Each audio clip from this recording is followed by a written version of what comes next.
எல்லாத்துக்கும் வணக்கம். நான் திருப்பூர்ல இருந்து பேசுறேன். என் பையன் இறந்து 46 நாள் ஆச்சு. என் பையன் பேர் தீபக். 46 நாள் எல்லாம் அமைதியா தான் இருக்காங்க. இன்னி வரைக்கும் எனக்கு எந்த நிதியும் வாங்கி யாருமே தரல. பெருமானூர் ஸ்டேஷன்ல நாங்க 10-15 டைம் போயிட்டு வந்துட்டோம். இன்னி வரைக்கும் எந்த ரெஸ்பான்ஸும் இல்ல. என் புள்ள ஏன் செத்தான்னு எனக்கு இன்ன வரைக்கும் தெரியல. அதுக்கான நீதி எங்களுக்கு வாங்கி தர மாட்டேங்கிறாங்க யாருமே. எஸ்பி ஆபீஸ், கலெக்டர் ஆபீஸ்னு போயிட்டு தான் நாங்க வந்துட்டு இருக்கோம். ஆனா ஏதாவது செத்தான்னு சொல்லவும் மாட்டேங்கிறாங்க. யாரா நல்ல உள்ளவங்க இருந்தீங்கன்னா என் பிள்ளைக்கு நீதி வாங்கி கொடுங்க. என் புள்ள செத்த நான் அவனுக்காக தான் வாழ்ந்தேன். நீங்க பாத்துருப்பீங்க வீடியோல நான் எப்படி இருந்தேன்னு. ஒத்த புள்ள பையங்கிறனால உயிர் வாழ்ந்த, இன்னொரு பொண்ணு இருக்கிறதுனால சத்தியமா உயிரோட இருக்கிறேன் நான். இல்லைன்னா இன்னத்துக்கு நானும் செத்துருப்பேன். ஏன்னா அவன் தான் மொத்த உலகணும் நான் வாழ்ந்த உண்மையில. இப்போ அவன் என்கிட்ட இல்ல. ஸ்கூலுக்கு போன புள்ள உயிரோட இல்லன்னு செத்த போனதை கொடுத்தா நீங்க யார தாங்குவீங்களா?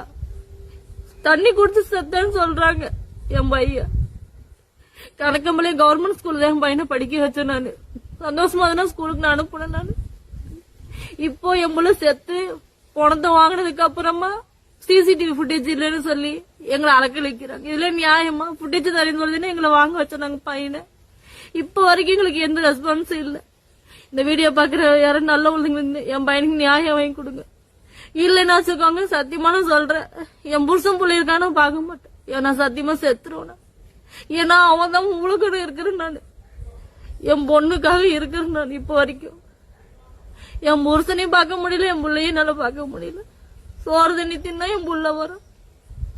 அழுதா கூட அழுது தொடக்கிறதுக்கு என் புள்ள என்கிட்ட இல்லை. இப்போல நீங்க எனக்கு நியாயம் வாங்கி தரணும். உண்மையை